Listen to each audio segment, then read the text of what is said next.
ಈ ಬೀದಿ ಬದಿ ವ್ಯಾಪಾರಿಗಳ ವಿಚಾರಕ್ಕೆ ವಿರೋಧ ಪಕ್ಷಗಳು ಯಾಕೆ ಬರಲ್ಲ ಅಂದರೆ ಅಲ್ಲಿ ಟೋಕನ್ ಇಲ್ಲ. ಹುಟ್ಟಿಸಿ ಮಕ್ಕಳನ್ನ. ನಮಗೆ ಜನಸಂಖ್ಯೆ ಕಡಿಮೆ ಆಗ್ಬಿಟ್ಟಿದೆ.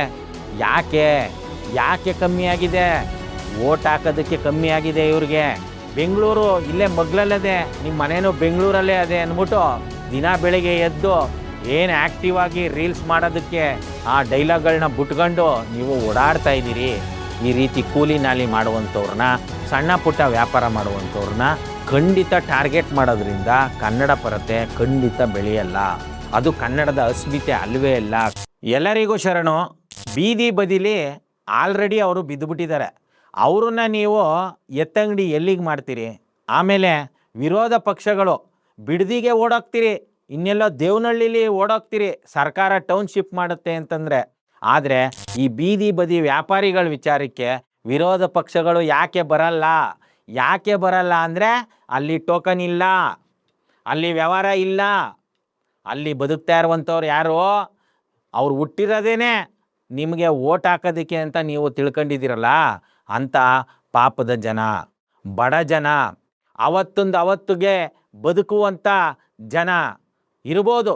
ಅಲ್ಲೂ ಕೂಡ ಒಂದಷ್ಟು ಪುಂಡು ಪೋಖ್ರಿಗಳು, ರೌಡಿಸಮ್ ಮಾಡುವಂಥವ್ರು ಇದ್ರೂ ಕೂಡ ಇವರೆಲ್ಲರನ್ನೂ ಸೇರಿಸಿದ್ರೆ, ಆಮೇಲೆ ಅದರಲ್ಲಿ ಶ್ರೀಮಂತಿಕೆನ ಗಳಿಸಿರುವಂಥವ್ರು ಏನೇ ಅಂದ್ರೂ ಇವರೊಂದು 10% ಜನ ಇರ್ಬೋದು.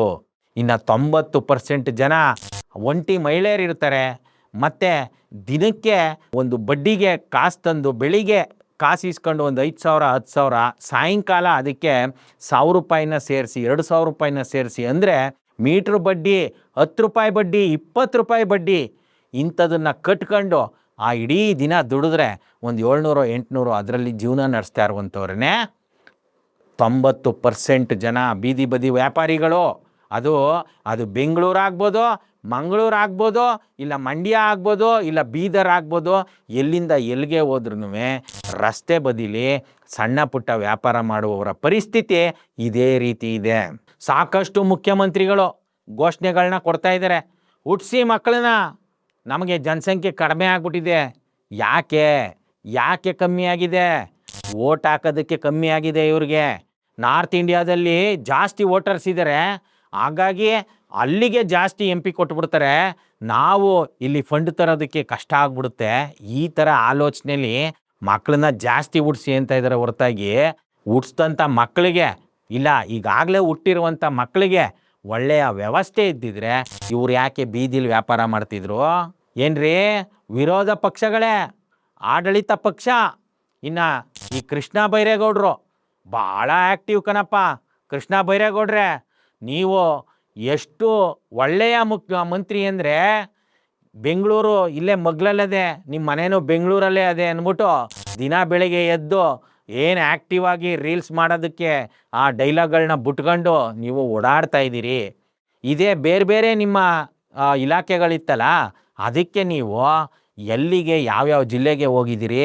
ಸುಮ್ಮನೆ ಒಂದಷ್ಟು ಜನನ ಹಾಕಬಿಡೋದು, ದಿಢೀರಂತ ಅಲ್ಲೆಲ್ಲೋ ಆಂದಿವೆ ಹೋಯ್ತಾ ಇರುವಾಗ ಒಂದು ಆಫೀಸಿಗೆ ನುಗ್ಬಿಡೋದು, ಒಂದು ರೀಲ್ ಮಾಡಿಸ್ಬಿಟ್ಟು ಅದನ್ನು ಭಾಳ ದಕ್ಷ, ಭಾಳ ಪ್ರಾಮಾಣಿಕ. ಕೃಷ್ಣ ಬೈರೇಗೌಡ್ರೆ, ನಿಮ್ಮ ಪರಿಸ್ಥಿತಿ ಏನಂತಂದರೆ, ಈ ಒಂದು ಇಲಾಖೆನ ಕೊಟ್ಟಾಗ ನೀವು ಅದನ್ನು ಸ್ವೀಕರಿಸೋದಕ್ಕೇ ಹೋಗಲಿಲ್ಲ. ಯಾಕೆ ಅಂತಂದರೆ ಅದರ ಒಳಗಡೆ ವ್ಯವಹಾರ ನಡೆಯುತ್ತಲ್ಲ, ಅತಿ ಹೆಚ್ಚು ವ್ಯವಹಾರ. ಆ ಒಂದು ವ್ಯವಹಾರ ನಡೆಯುವಂಥ BDA BMRDAನ ನಮ್ಮ CM ಅವರೇ ಇಟ್ಕೊಬಿಟ್ಟಿದ್ದಾರೆ. ಅದಕ್ಕೋಸ್ಕರ ನನಗೆ ಅದು ಬೇಡ ಅಂತ ನೀವು ಅದನ್ನು ಒಲ್ಲದ ಮನಸ್ಸಿನಿಂದ ತಗೊಂಡೇ ಇರಲಿಲ್ಲ. ಅದಾದಮೇಲೆ ಸ್ವಲ್ಪ ದಿನ ಆದಮೇಲೆ ಅದೇನೇನು ಮಾತುಕತೆ ಆಯಿತೋ, ಆಮೇಲೆ ನೀವು ತಗೊಂಡ್ರಿ. ಆ ಇಲಾಖೆ ತಗೊಂಡ ತಕ್ಷಣವೇ ನೀವು ಈ ಬೀದಿ ಬದಿ ವ್ಯಾಪಾರಿಗಳು ಇದನ್ನೆಲ್ಲ ಏನು ಒಕ್ಕಲೆಬ್ಬಿಸಿ, ನೀವು ನಿಜವಾಗ್ಲೂ ಒಕ್ಕಲೆಬ್ಸೋರಾಗಿದ್ದಿದ್ರೆ ಏನು ಒತ್ತುವರಿ ಮಾಡಿದರೆ ಅವ್ರನ್ನೆಲ್ಲ ಹೊಡೆದಾಕ್ಬೇಕಾಯ್ತು. ರಾಜ ಕಾಲುವೆ ಮೇಲೆ ಒತ್ತುವರಿ ಇರ್ಬೋದು, ಇನ್ನು ದೊಡ್ಡವರು ಯಾರು ಮೋಸ್ಟ್ಲಿ ನಿಮ್ಮವೂ ಇರ್ಬೋದು ಪ್ರಾಪರ್ಟಿಗಳು. ನಿಮ್ಮದಿಲ್ಲ ಅಂತಂದರೆ ನಿಮ್ಮ ಸಚಿವ ಸಂಪುಟದಲ್ಲಿ ಸಾಕಷ್ಟು ಜನ ಇದ್ದಾರಲ್ಲ, MLAಗಳು, ಮಿನಿಸ್ಟ್ರುಗಳು, ಖುದ್ದು ಮುಖ್ಯಮಂತ್ರಿಯವ್ರದ್ದು ಈ ಥರದ್ದು ಎಷ್ಟೊಂದು ಪ್ರಾಪರ್ಟಿ ಇರ್ಬೋದು. ಅದರದ್ದು ದಾಖಲೆ ಮಾಹಿತಿ ಇಟ್ಕೊಂಡು ಸಾಕಷ್ಟು ಜನ ಹೋರಾಟ ಮಾಡ್ತಾ ಇರ್ತಾರೆ. ಅಂಥದ್ದನ್ನೆಲ್ಲ ತಗೊಂಡು ಅವ್ರನ್ನ ನೀವು ಖಾಲಿ ಮಾಡಿಸೋದ್ರ ಕಡೆಗೆ ಗಮನ ಕೊಡಬೇಕು. ಯಾಕಂತಂದರೆ ಇಲ್ಲಿ ಇವರು ಯಾವುದೇ ದೇಶದವರಾಗಿರಲಿ, ಯಾವುದೇ ಭಾಷೆಯವರಾಗಿರಲಿ, ಬೀದಿ ಬದಿಲಿ ವ್ಯಾಪಾರ ಮಾಡ್ತಾ ಇದ್ದಾರೆ ಅಂತಂದರೆ ಅವರು ಅತ್ಯಂತ ಕಷ್ಟಕರವಾದ ಜೀವನನ ನಡೆಸ್ತಾ ಇರ್ತಾರೆ. ಅದರಲ್ಲಿ ಒಂದು 10% ಜನ ಈಗಾಗಲೇ ನಾನು ಸ್ಟಾರ್ಟಿಂಗಲ್ಲಿ ಹೇಳ್ದಂಗೆ ಅವರು ಅನುಕೂಲ ಪಡ್ಕೊಂಡಿರ್ಬೋದು, ರೌಡಿಸಮ್ ಮಾಡ್ತಾ ಇರ್ಬೋದು, ಮತ್ತೊಂದು ಮಗದೊಂದು ಇರ್ಬೋದು. ಆದರೆ 90% ಬೀದಿ ಬದಿ ವ್ಯಾಪಾರಿಗಳು ತುಂಬ ಅಂದರೆ ತುಂಬ ಸಂಕಷ್ಟದಲ್ಲೇ ವ್ಯಾಪಾರ ಮಾಡ್ತಿರ್ತಾರೆ. ಹಾಗಾಗಿ ಅವ್ರಿಗೆ ನೀವು ಏನು ಪರ್ಯಾಯ ವ್ಯವಸ್ಥೆ ಮಾಡಿದ್ದೀರಿ ಅದನ್ನು ಅವ್ರಿಗೆ ಸಲ್ಲಿಸ್ಬಿಟ್ಟು ಅವ್ರಿಗೆ ಅದನ್ನು ಸಮರ್ಪಿಸ್ಬಿಟ್ಟು ಆಮೇಲೆ ನೀವು ಈ ಕೆಲಸನ ಮಾಡಿದರೆ ನಿಜವಾಗ್ಲೂ ಒಪ್ಕೊಳ್ಬೋದಿತ್ತು. ಆದರೆ ನೀವು ಒಂದು ಪ್ರೆಸ್ ಮೀಟನ್ನು ನಾನು ಗಮನಿಸ್ದೆ. ಮಾರ್ಚ್ ತಿಂಗಳಲ್ಲೇ ಇದೆಲ್ಲ ಡಿಸೈಡ್ ಮಾಡಿತ್ತು. ನಾವು ಅವ್ರಿಗೆ ಹೇಳ್ಬಿಟ್ಟಿದ್ವಿ ನೀವು ಖಾಲಿ ಮಾಡಬೇಕು ಅಂತ. ನೀವು ಹೇಳಿದ ತಕ್ಷಣವೇ ಖಾಲಿ ಮಾಡಿಬಿಡ್ಬೇಕು ಅಂತಂದರೆ ಎಲ್ಲಿಗೆ ಹೋಗ್ಬಿಡ್ತಾರೆ ಅವರು? ಪರ್ಯಾಯ ಕೊಡಬೇಕಲ್ಲ. ಈಗ ನಿಮ್ಮ ಬಗ್ಗೆನೇ ಒಂದು ಅಲಿಗೇಷನ್ ಆಯಿತು, ಇವರು ಯಾವುದೋ ಒಂದು ಜಮೀನನ್ನು ಅಕ್ರಮವಾಗಿ ಹಾಕೋಬಿಟ್ಟಿದ್ದಾರೆ ಅಂತೆಲ್ಲ ಅಲಿಗೇಷನ್ ಆಯಿತು. ಅದಕ್ಕೆ ನಿಮ್ಮ ಏಕಾಏಕಿ ಅರೆಸ್ಟ್ ಮಾಡಿಬಿಡ್ಬೋದಿತ್ತಲ್ಲ, ಇಲ್ಲ ಏಕಾಏಕಿ ನಿಮ್ಮನ್ನು ಒಕ್ಲೆಬ್ಬಿಸ್ಬೇಕಾಯ್ತಲ್ಲ.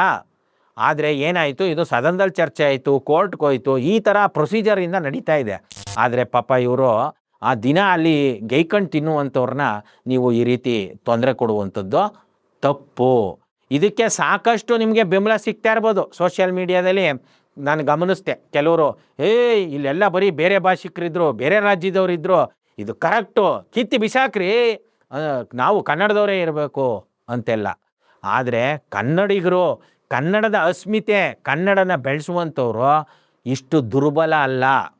ಯಾರೋ ಬಡವ್ರ ಮೇಲೆ ಅಟ್ಯಾಕ್ ಆಗೋದನ್ನು ಅವರು ಯಾವುದೇ ಭಾಷಿಕರಾಗಿರಲಿ, ಅವರು ಯಾವುದೇ ಜಾತಿಯವರಾಗಿರಲಿ, ಕನ್ನಡದ ಹೆಸರನ್ನು ಇದಕ್ಕೆ ಬಳಸக்கூಡ್ದು. ನಿಜವಾಗ್ಲೂ ಕನ್ನಡದ ಅಸ್ಮಿತೆ ಬೆಳೆಸಬೇಕು ಅಂತಂದರೆ, ಕನ್ನಡ ಪರ ಅಂತಂದರೆ ಯಾರು ಓನರ್ಗಳಾಗಿದ್ದಾರೆ, ಕುವೆಂಪು ಅವರು ಒಂದು ಮಾತು ಹೇಳ್ತಾರೆ, ಇಲ್ಲಿ ಯಾರಾದರೂ ಬರಲಿ, ಅತಿಥಿಯಾಗಿ ಬರಲಿ, ಯಜಮಾನರಾಗಲ್ಲ ಅಂತ. ಹಂಗೆ ಕರ್ನಾಟಕದಲ್ಲಿ ಇದು ಕನ್ನಡ ಭಾಷಿಕರಿಗೆ ಆಗಿರುವಂಥ ಒಂದು ನಾಡಲ್ಲಿ ಯಾರೆಲ್ಲ ಯಜಮಾನರಾಗಿದ್ದಾರೆ, ಬೇರೆ ನುಡಿಯವರು, ಬೇರೆ ನಾಡಿನವರು, ಅವರ ಆ ಓನರ್ಶಿಪ್ಪನ್ನು ನೀವು ಕಸ್ಕೊಳ್ಬೇಕು, ಆ ಓನರ್ಶಿಪ್ಪನ್ನು ನೀವು ಕಿತ್ಕೊಳ್ಬೇಕೆ ಹೊರತಾಗಿ ಈ ರೀತಿ ಕೂಲಿ ನಾಲಿ ಮಾಡುವಂಥವ್ರನ್ನ, ಸಣ್ಣ ಪುಟ್ಟ ವ್ಯಾಪಾರ ಮಾಡುವಂಥವ್ರನ್ನ ಖಂಡಿತ ಟಾರ್ಗೆಟ್ ಮಾಡೋದ್ರಿಂದ ಕನ್ನಡ ಪರತೆ ಖಂಡಿತ ಬೆಳೆಯಲ್ಲ. ಅದು ಕನ್ನಡದ ಅಸ್ಮಿತೆ ಅಲ್ವೇ ಅಲ್ಲ. ಕನ್ನಡಿಗರು ಅಂಥ ಒಂದು ಕಠಿಣ ಹೃದಯದವರು ಅಲ್ಲ, ಅದೊಂದು ಕಳಪೆ ಹೃದಯದವರು ಖಂಡಿತ ಅಲ್ವೇ ಅಲ್ಲ. ಕನ್ನಡಿಗರು ಅವರು ಹೃದಯವಂತರು, ಕನ್ನಡಿಗರು ಅನ್ನ ಕೊಡುವಂಥವ್ರು, ಕನ್ನಡಿಗರು ನೀರು ಕೊಡುವಂಥವ್ರು. ಅವರು ಯಾರು ಪಡಿತಾರೋ, ಪಡೆದಂಥವ್ರು ಅದನ್ನು ಮಿಸ್ಯೂಸ್ ಮಾಡಿದಾಗ, ದುರುಪಯೋಗ ಪಡಿಸ್ಕೊಂಡಾಗ ಅವರನ್ನು ತಿದ್ದಿ ಬುದ್ಧಿ ಹೇಳಿ ಅವರನ್ನು ಓಡಿಸುವಂಥವ್ರು ಅವರು ಕನ್ನಡಿಗರು, ಕನ್ನಡ ಪರರು. ಆದರೆ ಇಲ್ಲಿ ಏನಾಗಿದೆ ಅಂತಂದರೆ, ನೀವು ಚಿಕ್ಕಪೇಟೆ, ಬಳೆಪೇಟೆ ಅಷ್ಟೆಲ್ಲ ಯಾಕೆ, ನೀವು ಯಾವುದೇ ಒಂದು ಹೋಬಳಿ ಮಟ್ಟಕ್ಕೆ ಹೋದ್ರೂ ಎಲ್ಲ ಓನರ್ಗಳು ಹಿಂದಿಯವ್ರು ಬಂದು ಕೂತ್ಕೊಬಿಟ್ಟಿದ್ದಾರೆ. ಒಳ್ಳೊಳ್ಳೆ ಬಿಲ್ಡಿಂಗು, ಒಳ್ಳೊಳ್ಳೆ ಬಿಸ್ನೆಸ್ಸು, ಎಲ್ಲ ಓನರ್ಗಳು. ಅಂಥ ಸಂದರ್ಭದಲ್ಲಿ ನೀವು ಕನ್ನಡ ಪರತೆನ ಅಲ್ಲಿ ಮೆರೀದೇನೆ ಈ ರೀತಿ ಒಂದು ಬೀದಿ ಬದಿಯ ವ್ಯಾಪಾರಿಗಳನ್ನ ಒಕ್ಕಲೆಬ್ಬಿಸಿದಾಗ ನೀವು ಖುಷಿ ಪಡ್ತೀರಾ ಅಂತಂದರೆ ಇದು ಒಂದು ಸರಿಯಾದ ಒಂದು ಕನ್ನಡ ಪರತೆ ಖಂಡಿತ ಅಲ್ವೇ ಅಲ್ಲ, ಕನ್ನಡದ ಅಸ್ಮಿತೆ ಅಲ್ವೇ ಅಲ್ಲ. ಇಂಥ ಒಂದು ಸಂದರ್ಭದಲ್ಲಿ ಆ ಕನ್ನಡಿಗರು ಕನ್ನಡ ಪರತೆ ಅನ್ನೋದನ್ನು ಬಳಸಿದ್ರೆ ಅದು ಕನ್ನಡಕ್ಕೆ ಮಾಡುವಂಥ ಅವಮಾನ.